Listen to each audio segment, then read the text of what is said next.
In today's video, I'm going to teach you how to create an account in our Slack community.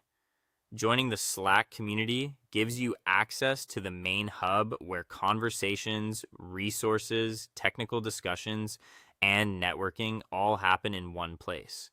The setup process is designed to be quick and secure, and in most cases, Slack uses email verification to confirm your identity and help you get into the workspace smoothly.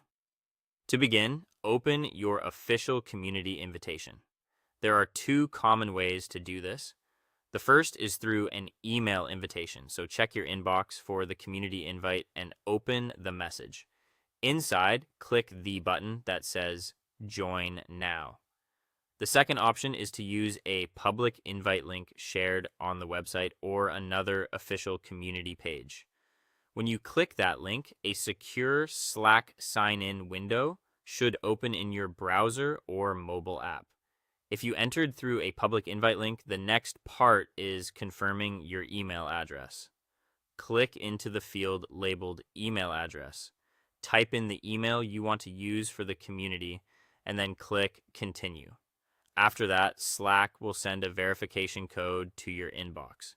This is a normal part of the sign-in process and helps make sure the account is being created by you. Now go to your email and look for the message containing the confirmation code.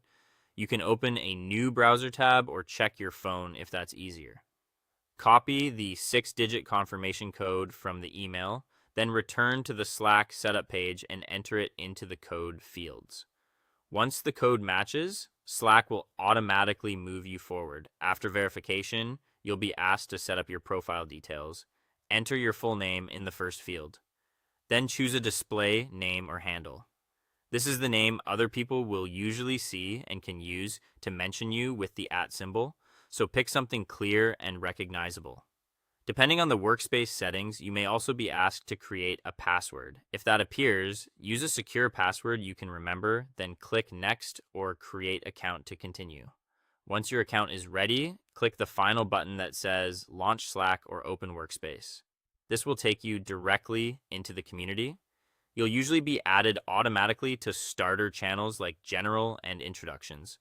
From there, look to the left-hand sidebar, open the channels area or the directory section, browse available EA4 public channels, and click Join Channel on any topics that interest you. That's it. Your account is now created, and you're ready to start exploring and participating in the community. Thank you for watching, and I'll see you in